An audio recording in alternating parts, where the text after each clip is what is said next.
The Ancients Were Mighty, Chapter 1.6, Sochi and the Worldwide Conundrum of Megalithic Architecture. In this episode we will take a look at the so-called dolmens near Sochi in the northern Caucasus Mountains of Russia.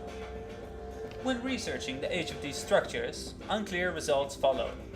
Some sources, like Wikipedia, place the build date around 1800 to 2000 BC, while others point at the 3rd millennium BC.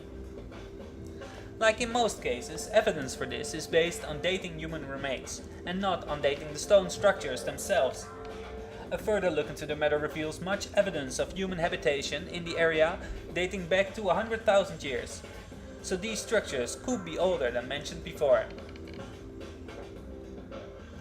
At least 50 of these dolmens remain to the present day. Stone slabs with which they are built weigh from around a ton to at least tens of tons, if not more. Some dolmens are completely hewn out of one stone chunk.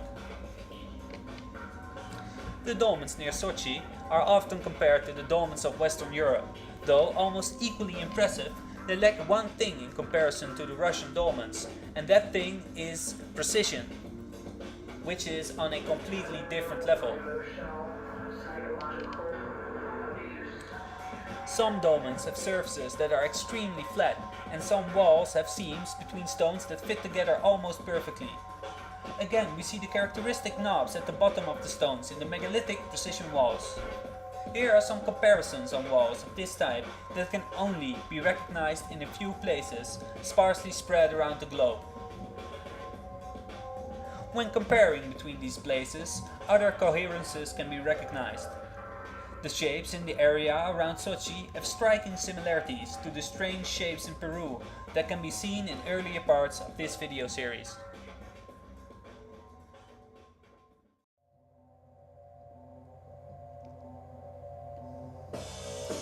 Again and again, we see that the same megalithic structures can be found in seemingly unrelated places all around the world.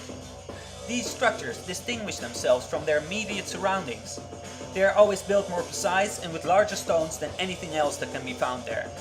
The usual explanations for how these structures were built often fall short.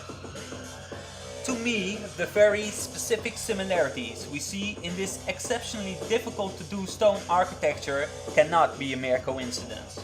And the proposal that cultures, thousands of years and kilometers apart, independently invented the striking, similar and extraordinary features as some unknown part of a universal solution to building these type of walls sounds kind of ridiculous to me. These difficult to build structures are not explained. They are the odd ones, they stick out and they only compare to each other, a few dots around the world. The striking similarities point to a connection, which could be through migration or some ancient form of Wi-Fi for all I care. The regular story of mankind says that civilization was a slow rise from barbaric cavemen towards the pinnacle of civilization we like to claim we are now. How about this different idea, based on the stone evidence that can be observed? A story about the emergence of a bunch of stone-shaping magi from far away that deliberately spread to share technology, knowledge, wisdom and legend across the earth to re-erect a highly developed civilization that somehow came to an abrupt end. There is, of course, much lore about the bringers of knowledge with godlike powers. We will look at it in later chapters. I hope you enjoy.